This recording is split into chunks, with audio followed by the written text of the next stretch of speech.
the development of a kinesthetic vocabulary. Now, this is an extremely important device for the divers to use and for you to use, and that is teach the divers as many different dives as they will do.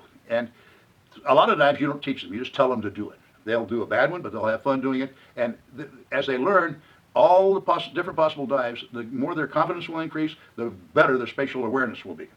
And this is the most, one of the things that I have used over the years that has been the most effective for me, and that is the development of a kinesthetic vocabulary. And so the divers know where they are, they learn new dives easier, and they correct the dives they know easier. An example of that, what you're saying when you say vocabulary, you mean more dives. More dives. It's like a dictionary. The more dives you have, the more words you have in a dictionary. It's a kinesthetic vocabulary. And an example of that would be a front flip with a half twist, or a back flip with a half twist. Reverse dive with a half twist. Yeah. Reverse dive pike with a half twist. Reverse dive tuck with a half twist. Reverse dive layout with a half twist. All these dives are feasible, and many of them will be ugly. You be willing to accept an ugly dive to get this kinesthetic vocabulary developed. Okay.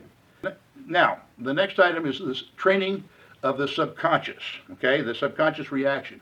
Your body, your mind has to tell your body to do simple things as keeping your fingers together.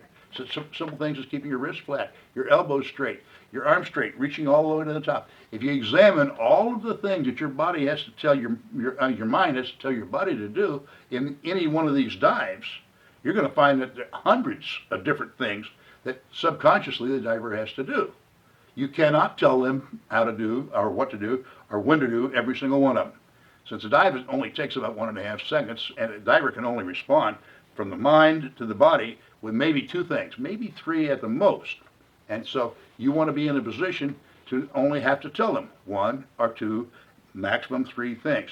So in the early part of the season, you train the subconscious. And here's how you train the subconscious. You want them to reach on every dive.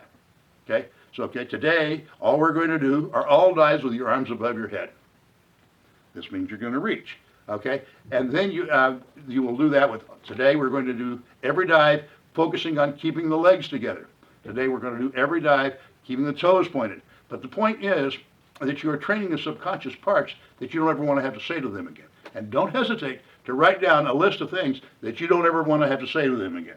My divers, before we go into a meet, I said, here's a list of things I don't ever want to have to say to you again. Go home, memorize it, and make sure that I don't have to say this to you again.